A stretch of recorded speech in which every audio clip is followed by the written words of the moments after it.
Hello, everyone. Today we are going to go over the history of the Heath bar.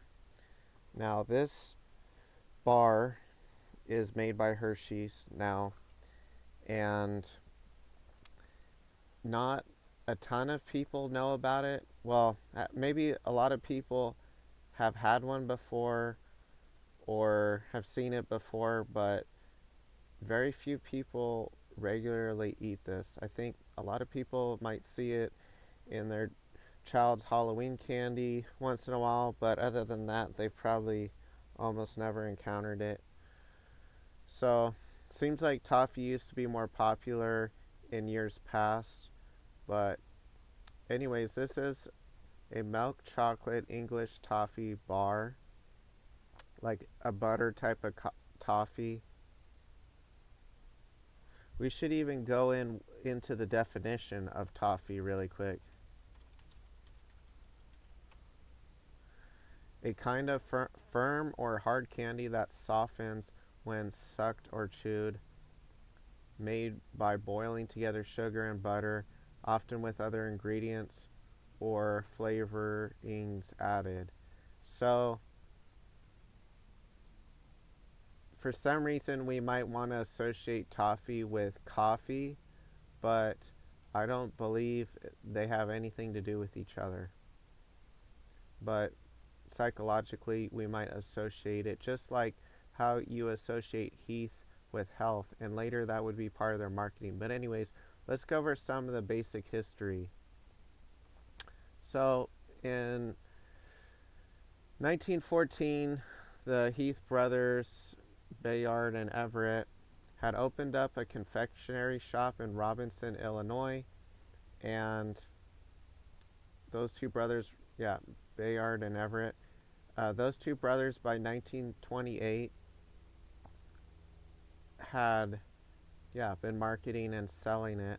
But before, they just opened just a basic like confectionery shop, like ice cream and sweets and stuff like that. And at least all this information, pretty almost all of it's from Wikipedia, and I'll show some of the sources soon. They had acquired the recipe from, I don't know how to say this name, Werner's Greek Confectionery in Champaign, Illinois. So if we click on that, that's what the building looks like. And by 1931, the brothers were convinced by their father to sell the shop and work on their dairy. So after that time, they actually brought their own candy making equipment with them, even though they sold the shop. So let's just go into it based on Wikipedia.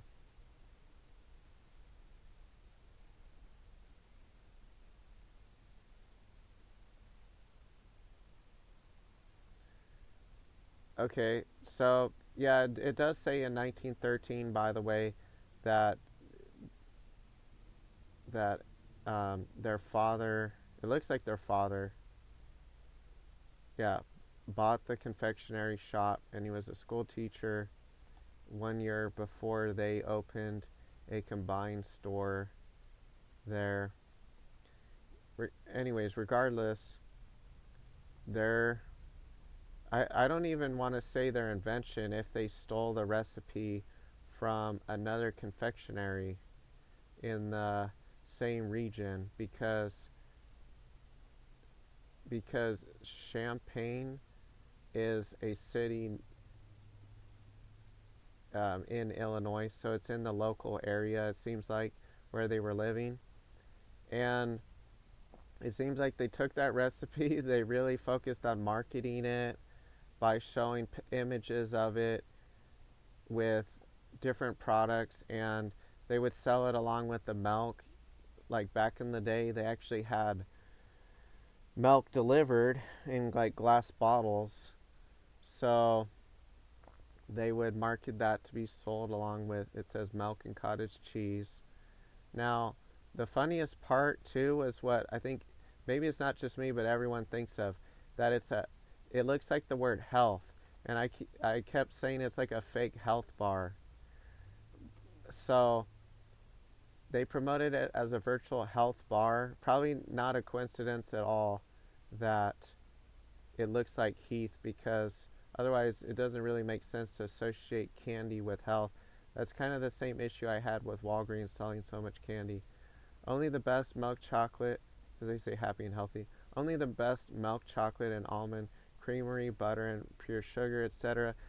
And but I don't see how that makes you healthy. I think it might just be like a saying that they say, like Heath for better health,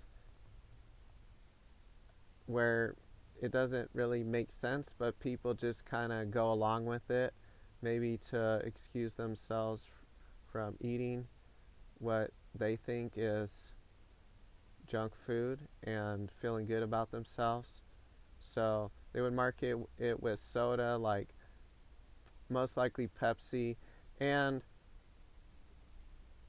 the Heath bar continued to grow in popularity during the Depression, and they would eventually sell a huge supply of them to the U.S. Army, and it would be, yeah, part of the soldiers' rations.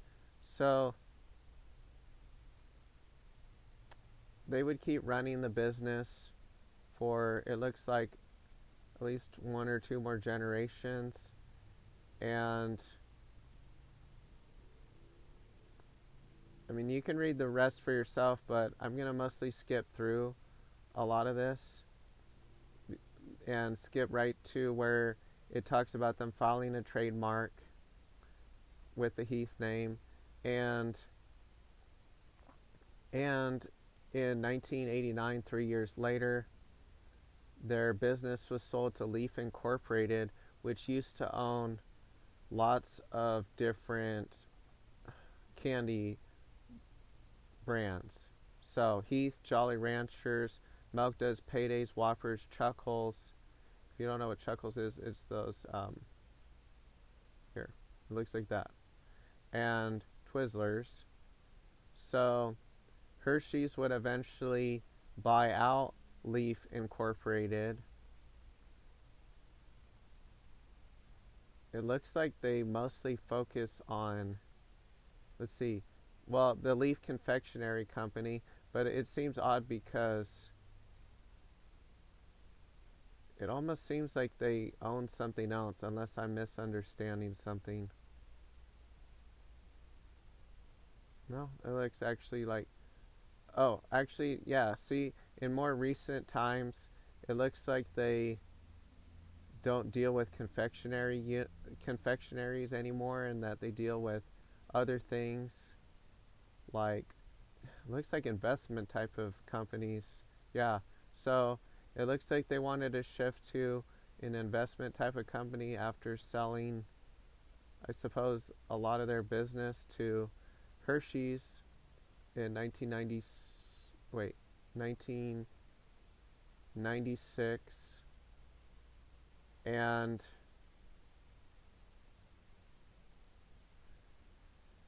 I'm gonna skip through that. Let's go to this part. So it says Hershey had previously created the Score bar in 1981.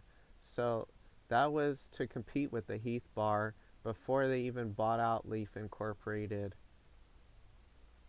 So that means for like at least 8 years, no, at least, no, no, it was like at least 15 years. 1996 minus 1980, yeah, at least 15 years they were competing with the Heath bar before even buying out Leaf Incorporated, which owned the Heath bar, but they didn't. But Leaf Incorporated did not buy the Heath bar's business until 1989. So 8 years of the Heath bar's business, Hershey's was directly competing with. And it looks like Hershey bought out Leaf Incorporated for a lot of the reasons why we have a lot of these corporate mergers, because they want to buy out their competition and kind of have like a either a monopoly or a quasi monopoly over certain things like the buttery toffee market. And the two bars are almost identical. They're right, because when I looked it up, so a score bar looks like this, a Heath bar looks like that. When you open it up, it looks pretty much exactly the same. So they all have they have the like the same exact almost the same exact ingredients, like even in like the same order almost, like milk, chocolate, and then sugar, and then dairy butter, or in this case palm oil before dairy butter. So I guess that means the Heath bar uses a little bit more palm oil than, actually I don't even see palm oil in score. So they use palm oil and more palm oil since it's listed before dairy butter, um, than a score bar. Almonds, salt, artificial flavor, soy, like, okay, but in general, it's tastes almost exactly the same. I mean, unless you're just like a candy bar connoisseur, or I don't know, there's something you really like about the score bar that you can tell is different from the Heath bar.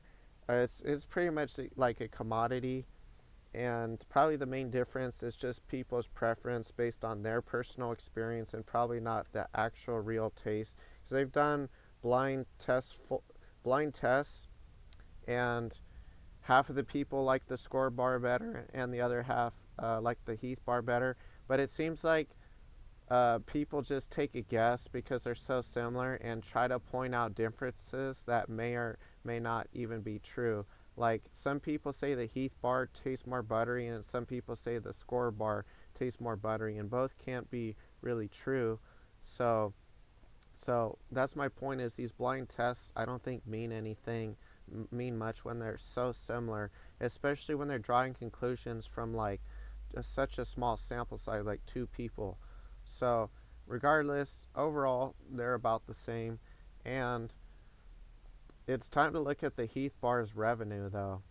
From the Heath bar, remember Hershey's owns the company.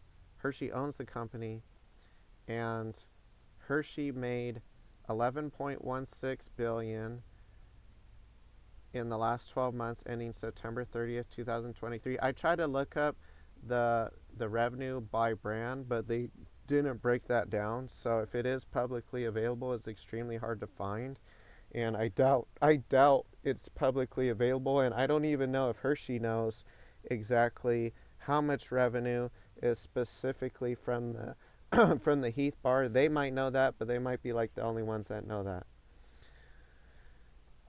But I think they have a way of, guesstimating it in case they don't actually know. They know like what their top selling brands are, and they probably might eventually get rid of some of their least selling brands if it doesn't make sense to make them anymore. Anyways, they'll probably keep making it forever though, unless the sales highly plummet for some odd reason. But I don't think they ever will. So I imagine them making this Heath bar almost forever until there's some other bars invented that people really like. They might spend their attention on making those.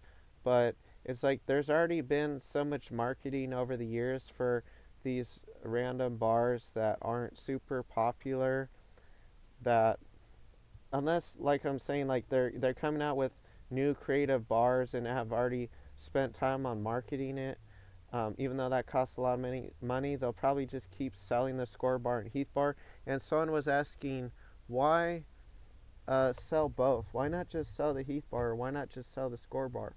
Well, like I was saying earlier, there's going to be those people that, for some reason, they're just loyal to the Heath bar or loyal to the score bar. It's like saying, why do people shop at like Walgreens when they could shop at Rite Aid instead, or vice versa? It's like they're very similar. There's very small differences probably, most people would probably agree there's not huge differences between the two, but people may just have a personal preference based on their experience, or they might exaggerate differences or draw wide conclusions based on one or two experiences they've had at a Rite Aid or Walgreens, or they might just live closer to a Rite Aid than Walgreens, so they just become more used to going to a Rite Aid, for example. Just like their local grocery store might sell Score and not Heath, so they may not care for a Heath bar, but they'll care for a Score bar. They might not even know what a Heath bar is, but they might know what Score is, or vice versa. So that explains why they do that, and Hershey's already spent a lot of money marketing the Score bar, so I mean they don't want to waste that. And regardless, though, they do for sure. The facts are they make more than 90 brands of confectionaries, and that's how I kind of got to the estimate that it's maybe like 1%. I mean, because I don't think the Heath bar is very common, and it's probably significantly less than 1%. I'm probably being generous when I say 1%, because let's say there are 90 brands and they all sell exactly equally, which is, first of all, not true. Like a Hershey's bar, for example, would probably sell way more than a Heath bar. Well, it actually, I know it does, but but I mean, but if it didn't though, then yeah, the Heath and Score bar are probably one of the least popular candies that they sell. So, but even if it was all even, it would be at most like a little over 2% for the both of them combined. Okay, but regardless, it's probably in the tens of millions of dollars for each candy bar annually. But if you think about it, though, that's not very much compared to other candy bars and how many Americans there are. If there's like 300 something million Americans, and you're only selling like a few $10 million dollars a year for a candy bar, that's really not a lot. But to be fair, that's not Hershey's main chocolate bar that they're selling. And I don't, some people just really like the Heath bar. I know I like it, but for some reason I'm not kind of like addicted to it, partly because it's not put in the grocery stores as much, but I really think if they put it in the grocery stores, more people would buy it.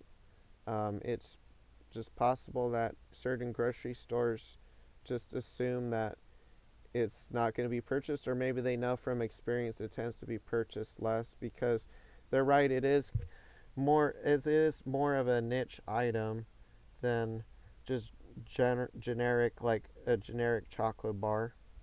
So I can see why the sales are lower than they could be, but overall I didn't have to make this video. I just figured I'd make it because if you go on YouTube and you look up like a Heath bar history or documentary, you won't find like any videos.